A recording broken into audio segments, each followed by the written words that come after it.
মুদ্রার উল্টোপিঠ দেখা কি একেই বলে? যে দলগুলো একসময় কাঁধে কাঁধ মিলিয়ে রাজপথে লড়াই করেছে, আজ তারাই একে অপরের মুখোমুখি।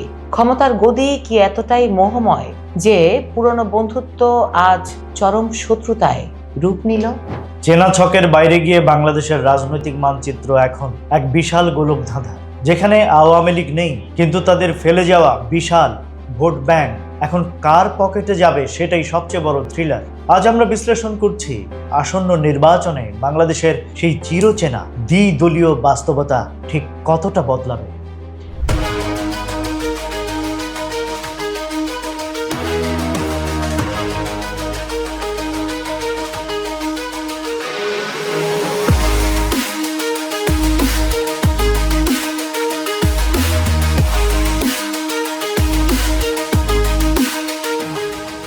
একটা বিষয় লক্ষ্য করো, বাংলাদেশের ইতিহাসে 1991 থেকে 2008 পর্যন্ত রাজনীতি মানেই ছিল আওয়ামী লীগ বনাম বিএনপি। কিন্তু এবার তো চিত্রটা ভিন্ন, আওয়ামী লীগ মাঠের বাইরে আছে। আর এই সুযোগে জামায়াতে ইসলামী চাইছে বিএনপির বি টিম বা ছায়া সঙ্গীর তকমা ঝেড়ে ফেলে দিয়ে দেশের প্রধান রাজনৈতিক শক্তি হতে। হ্যাঁ, উচ্চাকাঙ্ক্ষা থাকাই তো স্বাভাবিক, তাই না? কিন্তু সংখ্যা তত্ত্ব কি বলছে? গত গ্রহণযোগ্য নির্বাচনগুলোতে জামাতের ভোট গড়ে 7.43%, যেখানে বিএনপি ছিল 34.47%।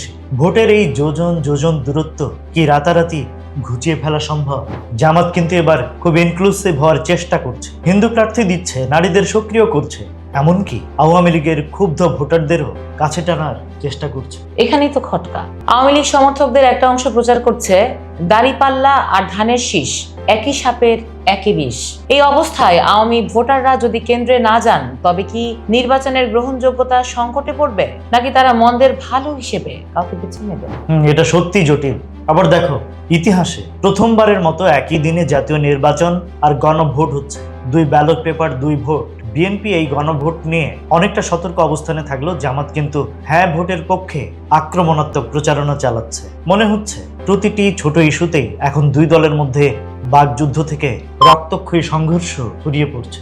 জীবনানন্দ দাশের সেই লাইনটা মনে পড়ে যায়, বিচিত্র এই অন্ধকার, এইখানে মানুষের মন বিচিত্র মেঘের মতো চলে যায় মেঘেরই মতন। মানুষের মন আসলেই বিচিত্র রাজ।